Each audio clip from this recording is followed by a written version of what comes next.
অনুভৱটো ভাল, মই জানো, এইটো আগৰ পৰাই জানো, প্ৰিপেয়াৰ হৈ আছিলোঁ। অকল ৰিজাল্টটোহে দিয়াৰ বাকী আছিল। মই আগৰ পৰাই মানে কনফিডেণ্ট আছিলোঁ আৰু জিকাটো খাটাং হৈয়ে আছিলে। এতিয়া আপোনাৰ মানে মেইন এতিয়া কি হ'ব নেক্সট টাৰ্গেটটো? নেক্সটটো কেতিয়া শপত গ্ৰহণ কৰে কৰিব লাগিব। মানে কি লৈ পেলাই আপুনি মানে পাব্লিকক আপুনি কি মানে কাক কিবা দিব, ক্ৰেডিট দিব আপুনি যে জিকিলে? পাব্লিকত মই এইটো মই পাহৰিছোঁ দেই।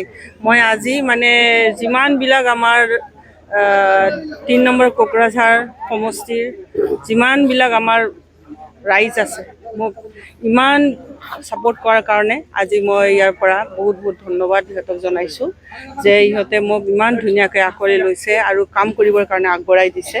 আৰু সিহঁতৰ এক্সপেক্টেশ্যনত মই সদায় থিয় হৈ থাকিব মই চেষ্টা কৰিম।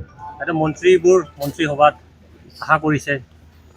হয়, আমাৰ মহিলা সমাজে আশা কৰিছে, যিহেতু আমাৰ পাৰ্টীৰ পৰা এজনীয়ে মহিলা, গতিকে কাম কৰিব লাগিব। সেইকাৰণে তেখেতসকলে বিচাৰিছে যদি মন্ত্ৰী হয় বেছি কাম কৰিব পাৰিম, MLA হ'লে অলপ কম কাম কৰিব পাৰিম, কাৰণ সুবিধাটো মন্ত্ৰীত বেছি আছে। সেইটো কাৰণে চবৰে যদি আমাৰ পাৰ্টীয়ে দিয়ে মোক চান্স এটা দিয়ে, মই নিশ্চয় এইটো কামটো কৰিম। সমষ্টি ডেভেলপমেণ্টৰ কাৰণে কি প্লানিং আছে? সেইটো মই আগতেই কৈছোঁ, মই মহিলাৰ কাৰণে কাম কৰিম আৰু যুৱ সমাজৰ কাৰণে কাম কৰিম।